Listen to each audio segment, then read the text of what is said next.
কিছু কিছু ছেলে আছে যারা মনে করে যে টাকা সব কিছু নয়, টাকার থেকেও মূল্যবান যদি কিছু হয়ে থাকে সেটা হলো বাবা মা। তো সেই সব ছেলেদের জন্য আমি কিছু কথা বলতে চাই। দেখো, আমরা ছেলেমেয়েরা কি মনে করি যে বিপদে আপদে সুখে দুঃখে হাসি কান্নায় কেউ পাশে থাকুক বা না থাকুক, বাবা মারা কিন্তু সবসময় আমাদের পাশে থাকে, তাই তো? কিন্তু এটা সম্পূর্ণ ভুল ধারণা। সব পরিবারে নয়, অনেক মধ্যবিত্ত পরিবারে এগুলো হতে দেখেছি, তাই জন্য তোমাদের সাথে শেয়ার করছি।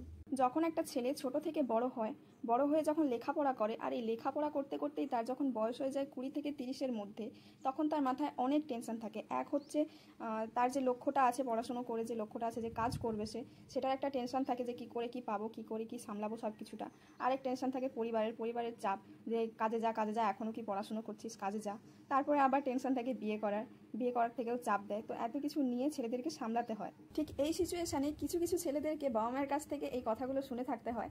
যেমন ধরো, এত বড় হয়েছে ছেলে, বাবা মায়ের ঘাড়ে চেপে চেপে বাবা মায়ের হোটেলে বসে বসে খাচ্ছে, লজ্জা করছে না, এসব অনেক অনেক কথা শুনতে হয়। আর এই সময় ছেলেদের সব স্বপ্ন লক্ষ্যের কথা ভুলে গিয়ে কাজ খোঁজার উদ্দেশ্যে বেরিয়ে পড়তে হয়। কাজ খুঁজে না পেলে বাবা মার মুখের কথায় নয়, তাদের ব্যবহারে তুমি অনেক কিছু শিখতে পারবে।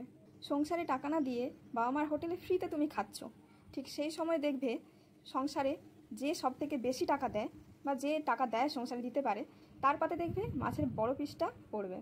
তার জন্যই বাটি ভর্তি তরকারি তুলে রাখা হবে, আর তাকে যত্নশীলভাবে খাওয়ানো হবে, তার জন্যই ভালো মন্দ রান্না করা হবে। আর তুমি সেগুলো দেখে চুপচাপ সহ্য করে কম পরিমাণের খাবার খেয়ে উঠে যেতে হবে। যখন তুমি প্রতিবাদ করে বলতে যাবে যে ওকে মাছের বড় পিসটা দেওয়া হলো, আমাকে কেন দেওয়া হলো না, ওকে বাটি ভর্তি মাংস দেওয়া হলো, আমাকে কেন কম মাংস দিলে, তখন উত্তরে একটাই কথা শুনতে পাবে, পরিবারে যে বেশি টাকা দেয়, যে টাকা দিতে পারে, তাকে খাওয়াবো নাকি তোকে খাওয়াবো? তুইও রোজগার করে সংসার চালা, সংসারের টাকা পয়সা দে, তবেই তো মাছের বড় পিসটা তুই পাবি।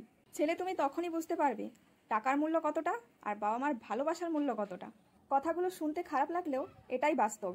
টাকা থাকলে বাবা মা পরিবারের কাছে তুমি নাম্বার 1, আর টাকা না থাকলে সবার কাছে তুমি মূল্যহীন। টাকা না থাকলে বাবা মাও পর হয়ে যায়, এটাই বাস্তব, মিলিয়ে নিও। আজকের এই কথাগুলো ছেলেদের উদ্দেশ্যে ছিল। এই ঘটনাগুলো কাদের সাথে ঘটেছে কমেন্টে জানিও, আর তোমাদের মতামত কি সেটাও আমাকে কমেন্টে জানিও। আর ভালো লাগলে একটা লাইক শেয়ার করে দিও। চলো, টাটা।